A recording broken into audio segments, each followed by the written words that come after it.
ভাই কক্সবাজার আমার অনেক ভালো লাগে বুঝছেন, মানে আমি অনেক দেশের কক্সবাজারে গেছি। মানে আমি অনেক দেশের কক্সবাজারে গেছি, বাংলাদেশের কক্সবাজারে তো গেছি, আমি সিঙ্গাপুরের কক্সবাজারে গেছি, ইন্ডিয়ান কক্সবাজারে গেছি, আমি রিসেন্টলি চায়নার কক্সবাজারে গেলাম, কিন্তু থাইল্যান্ডের কক্সবাজারের মতো এত সুন্দর কক্সবাজার ভাই কোনোদিনও আমি দেখি নাই। থাইল্যান্ডের কক্সবাজারের মতো এত সুন্দর কক্সবাজার ভাই কোনোদিনও আমি দেখি নাই। এনিওয়ে এই মুহূর্তে আমি আছি থাইল্যান্ডের ফুকেট শহরে এবং এইখানকার এই বিচে এসে আমার এত ভালো লাগতেছে ভাই। আবার অনেক খারাপও লাগতেছে কারণ এদিকে অনেক গরিব মানুষ ভাই বুঝছেন, মানে এরা আসলে কাপড় চোপড় কেনার টাকা পয়সা নাই এদের। আমি সব দেখাইতে পারছি না আপনাদের ভাই, আপনাদের ভাল লাগবে না হয়তো। এনিওয়ে আপনাদের সবাইকে স্বাগত জানাচ্ছি খুবই স্পেশাল একটা ভিডিওতে।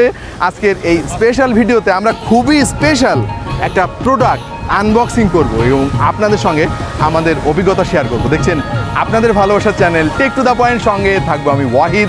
Let's get started.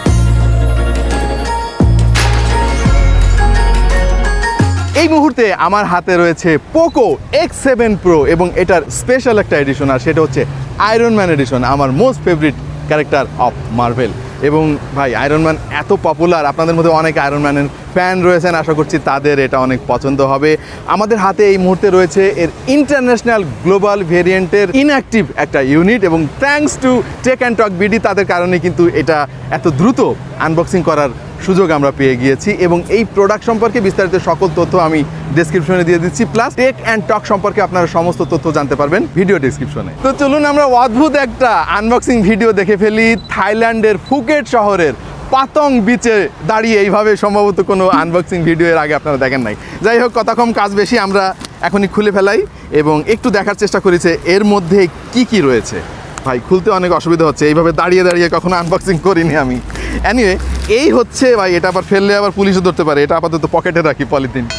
এনিওয়ে এই হচ্ছে Poco X7 Pro iron man edition এবং দেখতে পাচ্ছেন বক্সটা খুবই সুন্দর, বাট আমরা এর ভেতরে কি আছে একটু সেটা দেখতে চাই।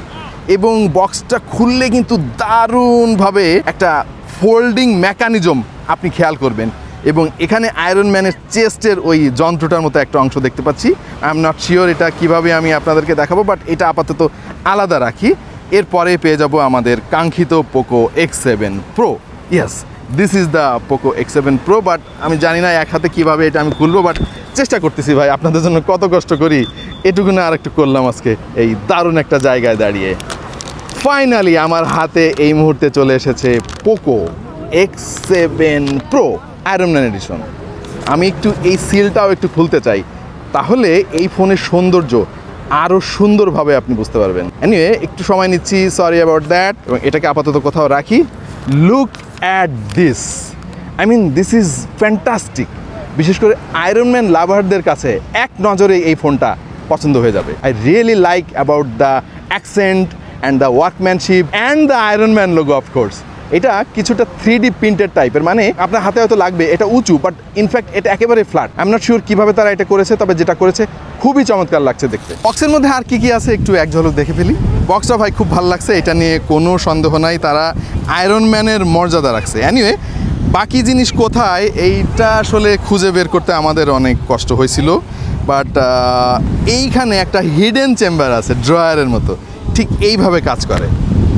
এইভাবে টান দেওয়ার পরে বাকি জিনিসপত্র বের হয়ে যায়। মূলত এর মধ্যে রয়েছে আরও কিছু জিনিসপত্র, চলুন আমরা একটু এক ঝলক দেখে আসি। এবং এই চেম্বারটা খোলার পরে আপনি পেয়ে যাবেন একটা ব্যাক কভার। ব্যাক কভারটা একটু দেখাইতে ইচ্ছা করতেছে আপনাদেরকে, কারণ এটা জোস একটা ব্যাক কভার।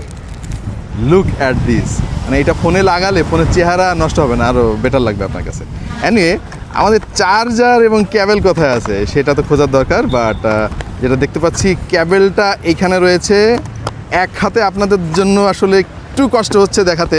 এই যে পেয়ে গিয়েছি আমাদের রেড কালারের চার্জিং কেবল আমরা দেখতে পাচ্ছি, টাইপ সি কেবল। এনিওয়ে আমরা একটু চার্জারের খোঁজ করি, চলুন এবার যে চার্জার কোথায়।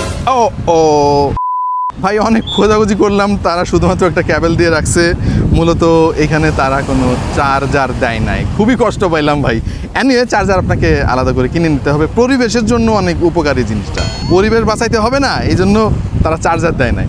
পকেটটা যে বাঁচলো না এইটা নিয়ে কারোর কোনো টেনশন নাই। এই ফোনের দাম কত এটা হয়তো অনেকে জানতে চাইবেন, এবং এটা খুবই ভাই কঠিন একটা প্রশ্ন। তার কারণ হচ্ছে দামটা ডিপেন্ড করে, যেহেতু ফোনটা নতুন লঞ্চ হয়েছে, নাউজুবিল্লাহ, আল্লাহ কয়ে চলে আসলাম। এনিওয়ে আমার জিনিসও পড়ে গেছে সেই সঙ্গে।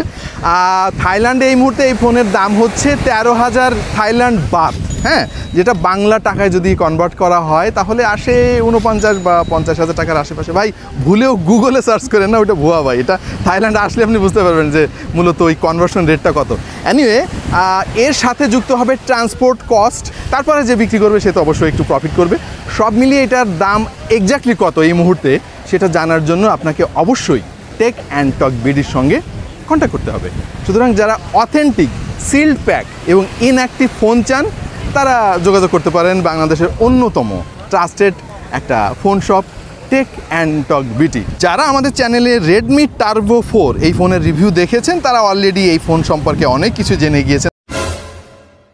তারপরেও সংক্ষেপে বলি, এই ফোনে ব্যবহার করা হয়েছে মিডিয়াটেক ডাইমেনসিটি 8400 মতো বেশ পাওয়ারফুল একটা চিপসেট, এবং আমাদের হাতে যে ইউনিটটা আছে এইটা হচ্ছে 12 জিবি LPDDR5 র্যামের সঙ্গে 512 জিবি UFS 4.0 স্টোরেজ, এবং যেহেতু এটা ইন্টারন্যাশনাল গ্লোবাল ভেরিয়েন্ট এটার পারফরমেন্সটা আমাদের আরও একবার টেস্ট করে দেখতে হবে।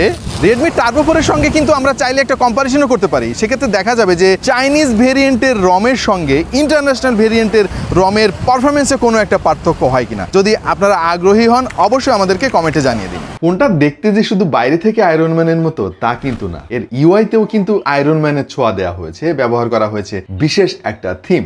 অবশ্য আপনি চাইলে এই থিমটা চেঞ্জ করতে পারবেন। এটার ক্যামেরা নিয়ে আসলে নতুন করে বলার কিছু নেই, পোকো X7 Pro এবং রেডমি টার্বো 4 ফোন দুইটা একই, জাস্ট বাইরে থেকে আলাদা। তারপরও এটার ক্যামেরা দিয়ে আমরা থাইল্যান্ডের বিভিন্ন লোকেশনে দারুণ দারুণ কিছু ছবি তুলেছি, এবং ইনিশিয়ালি আমাদের কাছে বেশ ভালোই লেগেছে, যদিও আরো বেশি সময় ধরে এর ক্যামেরাটা ব্যবহার করতে পারলে আপনাদেরকে আরো ভালোভাবে মতামত দিতে পারতাম। মূলত পোকো X7 Pro হচ্ছে রেডমি টার্বো 4 এরই একটা রিব্র্যান্ডেড ইন্টারন্যাশনাল গ্লোবাল ভেরিয়েন্ট। সব কিছু প্রায় একই, বাট এখানে তারা চেষ্টা করেছে একটু এক্সট্রা কিছু দেওয়ার জন্য, যেহেতু গ্লোবাল ভার্সন সেহেতু একদম গ্লোবাল একটা হিরোর সঙ্গে তারা কোলাপ করেছে এখানে। এনিওয়ে প্রিয় দর্শক, এইটা আমাদের একটা ইমপ্রেশন টাইপের ভিডিও ছিল, একটা মানে অদ্ভুত টাইপের আনবক্সিং ভিডিও। আশা করছি আপনাদের অনেকের হয়তো ভালো লেগেছে। আমরা এই ফোনটার ফুল রিভিউ করে আপনাদেরকে আরও ডিটেল দেওয়ার চেষ্টা করব। আশা করছি সেই পর্যন্ত আমাদের সঙ্গেই থাকবেন। আজকে এই পর্যন্তই, দেখা হয়ে যাবে অন্য কোনো ভিডিওতে ভিন্ন কোনো বিষয় নিয়ে। সেই পর্যন্ত সবাই ভালো থাকুন, সুস্থ থাকুন, আর দেখতে থাকুন টেক টু দ্য পয়েন্ট। থাইল্যান্ডের ফুকেট প্রভিন্সের পাতং বিচ থেকে আমি ওয়াহিদ আপাতত বিদায় নিচ্ছি। Bye bye.